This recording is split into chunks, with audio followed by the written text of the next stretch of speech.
Hi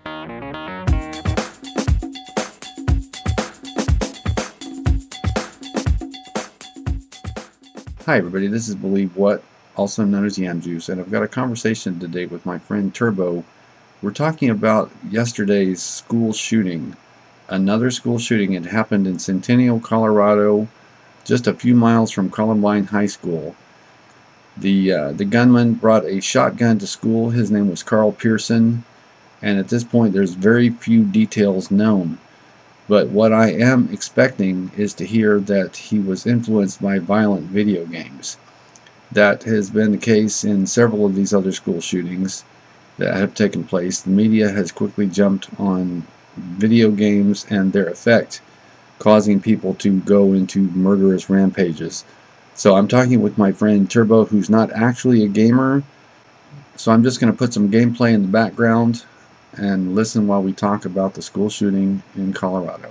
We're talking about, there's a brand new school shooting today in Colorado. The details yet are still sketchy. They haven't released too much, but we're talking about the effects of video games. Are video games responsible for these kinds of shootings? And so far they haven't come out and said that. They actually, this one, the details are very, very sketchy. They haven't released very much at all at this point. I'm sure by tomorrow we'll have the full rundown. But I think the last school shooting, was attributed to video games. He played Call of Duty and World of Warcraft or something like that. Not this one. This one is, they haven't released it. But I'm not going to be a bit surprised. Say, oh yeah, he loved playing violent video games. So the question is, do the video games in any way contribute to whatever impulse or motivation causes these kids to do what they do? Is it a factor? I'm not saying it's it's the one and only cause. Is it a causal factor? Yes. Or is it a contributing factor? Well, I don't know if it's a contributing factor or not, but it is part of a set of lifestyle choices that the kind of people who commit crimes might be drawn to. It's like marijuana smoking, alcohol drinking, or loners, people who live alone and they're loners. Heavy metal music. Okay, these are all choices of entertainment or things to do that a person who's going to commit crime will probably tend to gravitate towards, right? I mean, it's like if you're like a white troublemaking kid, you probably do listen to heavy metal music. You probably do smoke weed. You probably do drink, and you probably do play violent video games. They probably do all those things, and there's probably quite a few more.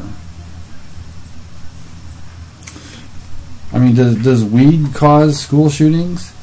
Does heavy metal? I mean, that's been debated. Okay, the thing is that that video games are explicit, graphic, interactive ways to assimilate violence. In other words, the more realistic the better, right? I mean, when it comes to video games. And the more gore and the screaming and stuff is even better. I mean, the ideal is virtual reality that is indistinguishable from real reality. Right. So to the extent that you achieve that goal with a video game, you are allowing the player to actually experience what it would be like to do this, to actually hold a gun and shoot people or stab them in the neck. Right. And in fact, you are rewarded, for doing this and doing it well, right? Right. Okay. So, but it falls short, doesn't it? I mean, it falls short of the real thing, I mean, if you're playing a video game, you're not really, you're not fully experiencing with all your senses what it's like. The blood is not splashing on you. Right. You're not actually physically holding a gun. You're holding a joystick. You're not actually seeing the person like laying there dead. In a video game, the dead corpse disappears after a while. And not only that, the whatever respect you might earn, or maybe sense of power, from being good at this, or having accomplished something in a video game that is like body count or whatever, is not fully satisfying either, because it's not all like you're doing is wiggling your thumbs. Yeah, and the people who are there to pat you on the back are not really physically there either. So and like if you're a picked on kid at school, you're bullied or you're marginalized socially or whatever, and you go to school, none of the people that despise you at school are going to be impressed by your video game scores, are they? That's not going to gain you any status or respect. In fact, they might even pick on you more if if they know that you spend all your time playing video games. Right. No live. so how do you translate that? Your the sort of power and sense of accomplishment and whatever. You go to Big Five, pick up some weapons, and you head for school with it in your backpack, of course. Well, I mean, it sounds absurd, but is that such a huge leap? Really?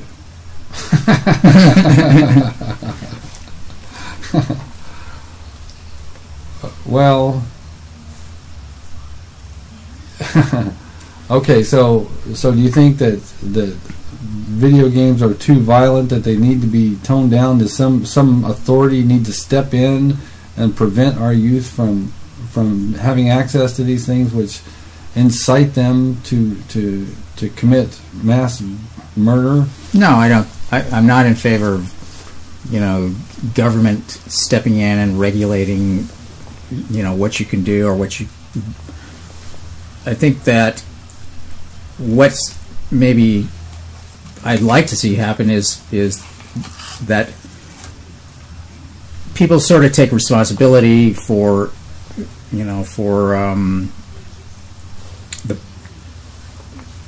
maybe video game manufacturers, for instance.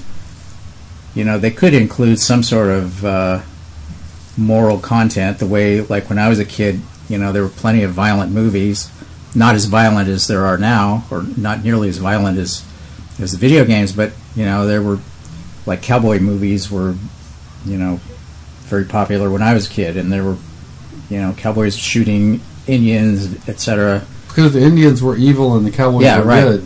Right. But even though that's a false stereotype of the Indians, nonetheless, you were led to believe that they were evil. Good guys. Yeah, the good guys were. Won. Yeah, and they didn't just indiscriminately kill, and they didn't. In other words, there was a morality. There was a moral theme, always. By the way, is quite old. He's actually older than me, and I'm going to be 55 next month. Yeah, and I don't want this. That's going to be bleeped. Turbo, where I said that name. Turbo is old. So these are the opinions of an old fart, of course. I'm not even. It's not even my opinion necessarily. I'm just making an argument. Okay, it's a standard argument. Yeah. So I probably haven't suggested anything new, but. Well, what about movies? I mean, and TV shows. It's like you see so many people shot in so many movies and TV shows nowadays. It's like it's nothing. It's like, and the good guy always has perfect aim, and the bad guy, always gets it in the end. I mean, every now and then you'll get an ambiguous kind of a movie or a TV show where the good guy, or the bad guy ends up victorious, but for the most part they still have that kind of dichotomy, the good and bad, the black and white, well, at least they go through the motions of setting up the evil characters to deserve whatever the good guys do to them. In other words, it's not just a kind of glorifying of violence for its own sake, even though on another level it is, but nonetheless, you are made to believe that the bad guys deserve everything they get when they finally, get their comeuppance, right? Right. Okay, so that creates some sort of sense of responsibility, maybe. Okay. That is, you don't just go out and kill for killing's sake. You don't. It's violence is not an end in itself. Well, in a video game scene, even though you're shooting people with guns and they fall down dead, the fact is, and there's no good guy or bad guy. It's like you're just who can kill the most and all that. Right. The fact is, it's not that different than a sporting game like football, where you tackle the guy and he's down, and it's like that's just like a simulated violence game. I mean, it's not really simulated because there actually is violence in football or hockey, or soccer, where people are actually hitting each other and sometimes they get hurt. And it's a kind of a war. Two sides are at war. It's a virtual war. It's not a real war. Right. They're not fighting over anything except just who can beat the other team. So if a kid is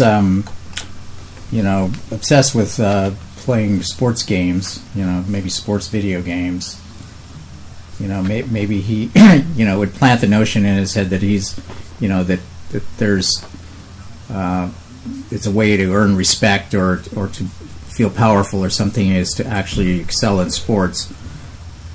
And maybe some kids would be motivated to actually go out and play football or something. Well, if you play violent, shooting video games, maybe it'll make you sign up to be in the Marines or something. Maybe. I'll bet you there's plenty of people in Iraq and Afghanistan right now who, their pathway there was via, shooting guns on video games. Possibly. They want. It's like, okay, the AK-47 looks pretty cool, man. I want to get a real one. M16, yeah, let's try that in real life. Grenades. Thing is, you don't have to join the military to do that, because you can go to your Walmart and buy a gun. So, yeah, but you can't get like 50 caliber sniper rifles, at Walmart. It's like you can't get the real serious hardware. Even the most serious thing that you can get is like an AR-15, which is it looks like an assault rifle, but it's nothing compared to the shit that's in the games. Oh well, I think it's perfectly adequate to kill people. So is a 22. Yeah, I think probably a kid who really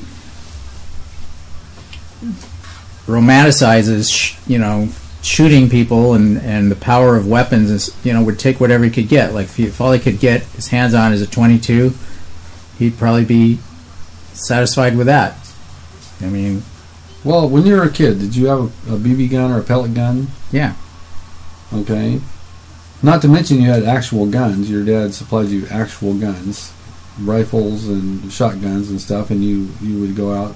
He locked them up. I could only get my hands on them if we went out hunting or if we went to the range or something like that. But I wasn't allowed to just help myself, If you had been allowed, I mean, if they were just like under your bed and nobody knew when you had it and when you didn't have it, would you have taken it out and just plinked cans and shot stuff?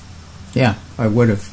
Okay, because I know that you and your friends did get a hold of an actual pistol. Yeah. We won't go into the story of how that came to be.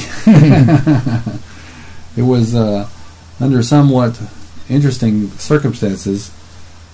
But, okay, so what would you and your friends do with that pistol? We'd go out in the woods and we'd shoot bottles and pine cones, off trees, that kind of thing. What kind of age were you at that time? I don't know, 13, 14, 15. Okay, so did any of the people that you hung out with use it to try and shoot at live creatures, like, you know, squirrels or birds or anything like that? Yeah, one of my friends loved to kill birds. Actually, he had his own .22 rifle, which, you know, he could take that anywhere he wanted at any time, and he loved to go out and kill birds and squirrels and anything he could shoot. Did you guys eat squirrel? No. Some people eat squirrel. Now, did he go on to you know, any kind of mass murder kind of situations or anything? I don't know, but I wouldn't be surprised if he was a serial killer. He never got caught. I mean, he had that kind of... He was creepy. Didn't like him. Even though he was my friend. You know, he's one of my buddies, but... yeah, there's something about him. He also liked to pull the legs off of flies, or the wings off of flies and stuff like that. Now, that sounds like just a caricature. No. He actually did like He did. Well, maybe so. I mean, you know, like set anthills on fire. And he loved to torture animals. You know, wow. like insects. It'd be interesting to look him up. Whatever became of that guy. Yeah. What was his first name? In case this ever goes out, I don't think I want to name him. Okay, that's fine. That's fine. We don't have to name his name. All right. So, but if there had been video games like we have now, do you think he would have been a player? Very likely. If there had been video games like we have now, do you think you would have? That's a real possibility. And I might have been influenced to take that pistol that I had and do some harm with it. You know, I'm not saying I would have shot a person, and I certainly didn't want to shoot animals. But if I had been persecuted to a degree where I felt, I don't know, just really isolated and alone and treated unfairly, and you know, and I had that weapon, who knows? Who knows what I might have done? Well, you did have that weapon, and you could have done those things. You think video games would have made you would have pushed you over the edge and made you do those things? I think video games could have, because they glorify gun violence. It could sort of direct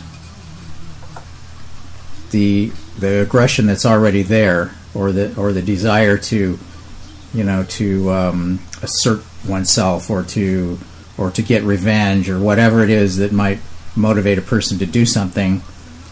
You know, what form does that take? You know, how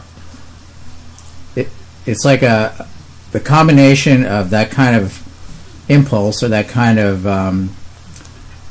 you know, anger, whatever it is, and access to powerful weapons, and the influence of the media, whatever it is, whether you're talking about video games or movies or whatever. You know, when those three factors converge, it could very well result in someone doing something that they wouldn't otherwise do. I mean, that maybe wouldn't happen if there weren't all three of those things present. I mean, like young people, like boys especially, you know, feeling persecuted, marginalized, misunderstood, and angry about it. You know, that's nothing new. That goes back as far as you want to go. But mass killings, you know, using semi-automatic weapons to kill a lot of people, that is relatively new. Why is that? You know, what's changed? I think video games should be examined as a factor, as a possible factor. Well, okay, what if they find out that it's 100% direct, the more video games you play, the more likely you're going to be a serial killer. Well, then what? Then what do we do? Well, I don't think that's at all likely. I'm just saying it might be a contributing factor. Okay. In fact, it's not at all unlikely in my mind that it could be a contributing factor. It's something certainly worth examining. It's not an all or nothing. It's not a black and white. Right. Well, a lot of people would expect me at this point to come in and defend video games. It's like a lot of responses would be, "Well, I play video games, and I've never, had the desire to waste my teacher." Right. Okay. So how would you respond to that? I would say that that's very true. And I would go back to what I said just a moment ago. It's other factors in combination that might cause or might direct someone to commit an act like this.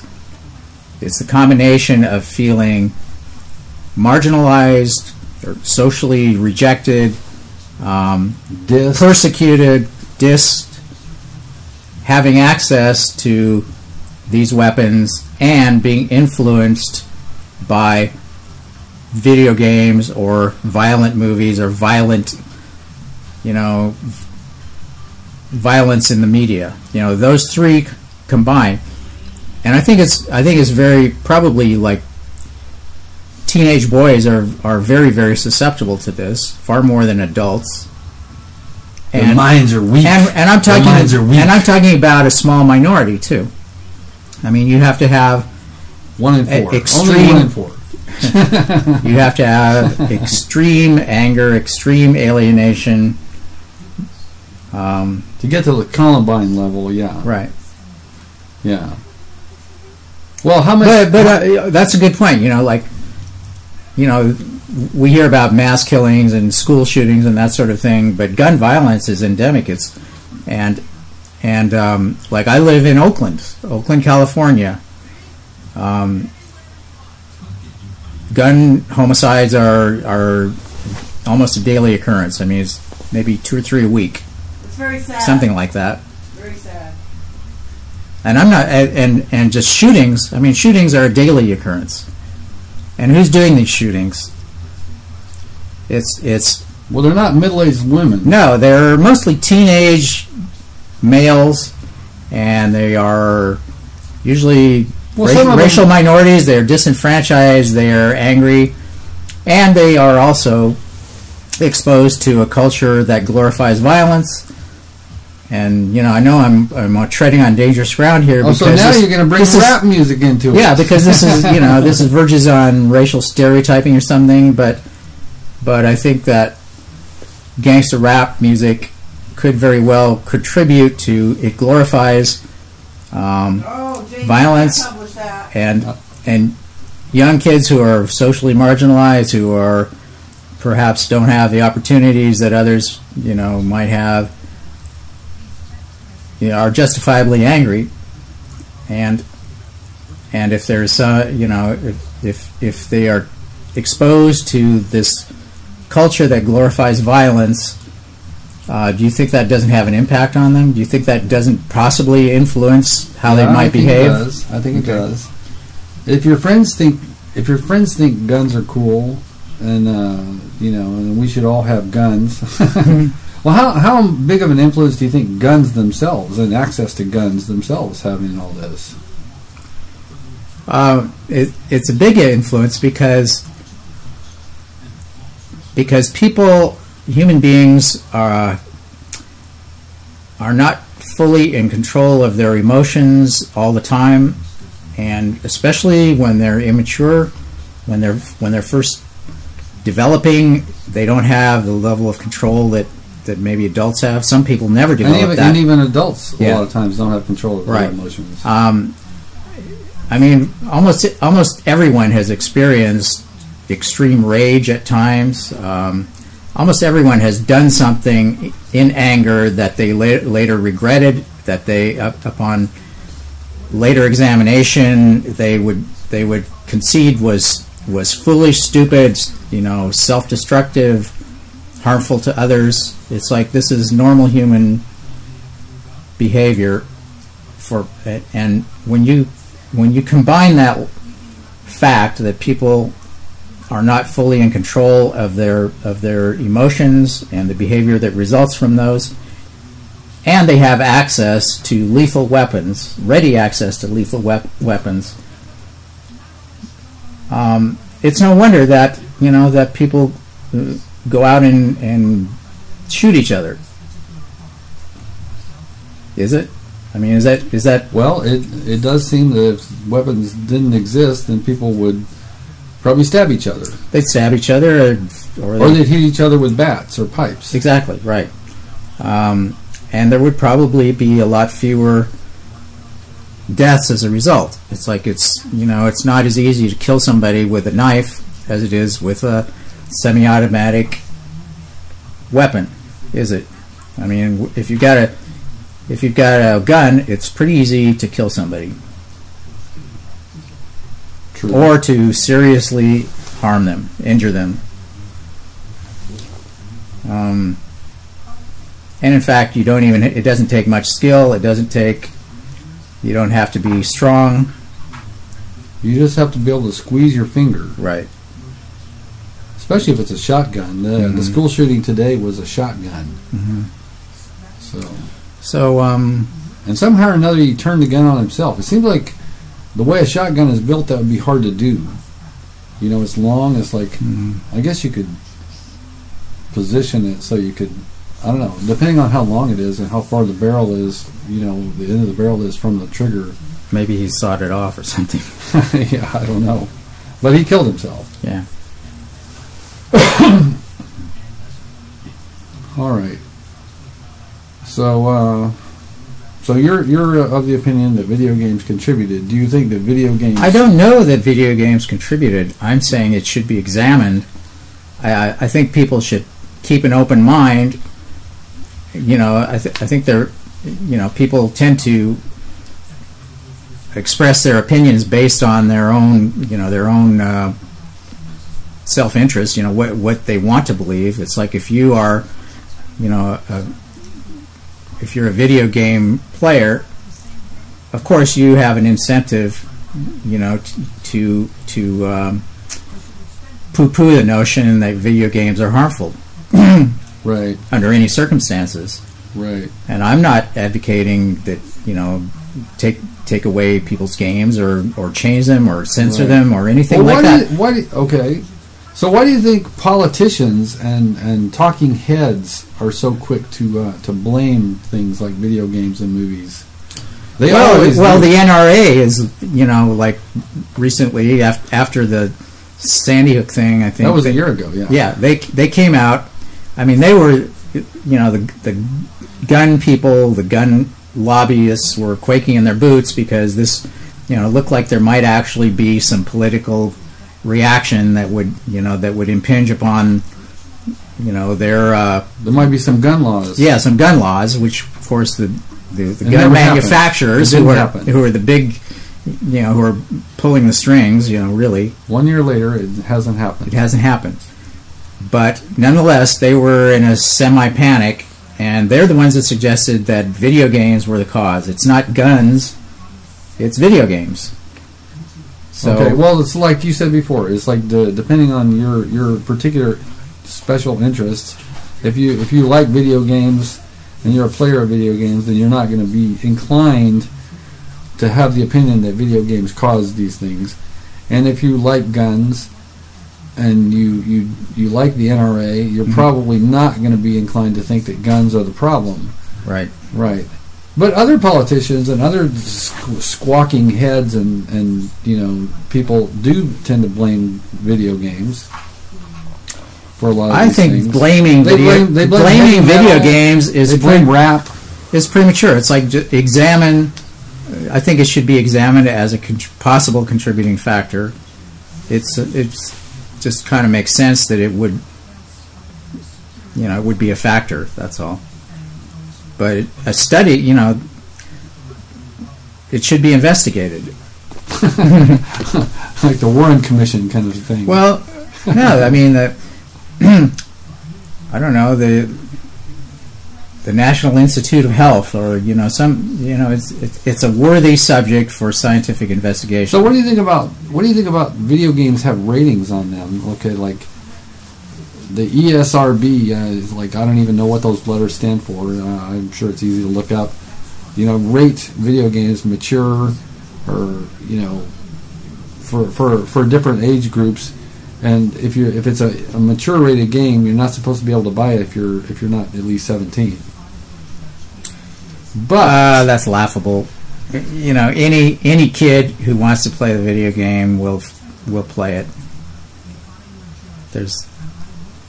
Now kids don't tend to have $200, $300, $400, $500 to buy game systems or PCs or whatever, and they don't have necessarily just ready $60 cash to buy video games. So I can tell you from experience that you go into a game lobby, pretty much doesn't matter what game it is, no matter how violent it is, or how M for mature rated it is, there's going to be what we call squeakers. And these are people whose voice hasn't changed. They're like 8, 9 years old, and they're playing this game. Right. Obviously, they didn't buy a console and buy the game. Maybe they saved up their allowance and bought the game, but it's like, do you think parents, should have some sort of control over this thing?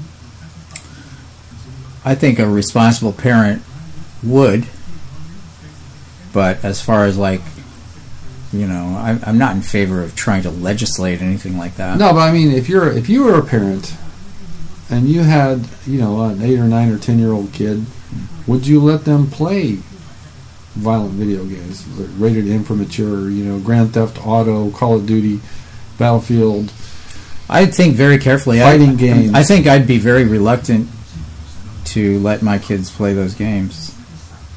Reluctant? Yes. Okay. I mean, I'd have to examine it. Like, is it realistic to think that I could prevent them from playing it when all their friends are playing it? Yeah. What if they're at their friend's house? Yeah, that's the problem. It's like you have to find some kind of balance between trying to control what your kid does and allowing the kid the freedom to to make their own choices, and in a lot of cases you can't really prevent a kid from doing something. So but I would feel that you can not have it in your own house. I think I'd be very reluctant to, and I would not encourage it, and I might even I might talk to my kid about about violence, and I might try to educate the kid as to what are the consequences, and what's the difference between this and the real world, and what if you shot somebody for real? What if you actually took one of these weapons that are depicted in a video game, and you actually went out in the real world? How would that be different? I don't know, but I think it would be important to to consider these things if you're a parent, rather than just giving a kid carte blanche to play, just seeing a video game console as another toy, and give them freedom to do whatever they want. It's better than a toy. It's a babysitter. Yeah, exactly. It's like, okay, so little Tommy can just amuse himself for hours on end. Mm-hmm. It's like he's out of your hair. You don't even have to worry about him. He's just sitting there in his room, glued to the TV with his video game. It's like it's like a babysitter. Right. And it also is, there are other consequences. It's like, kids are no longer out playing in the yard and running, and it's like they're sitting in front of a screen, and they're eating junk food and they're getting fat.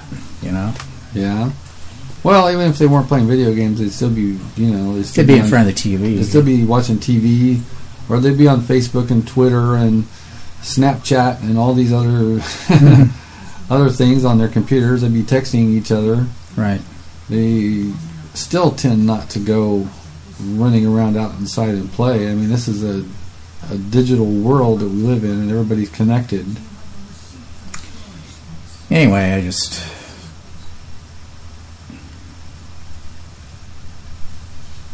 see. All right, so thanks for watching. This is my friend. We'll call him Turbo.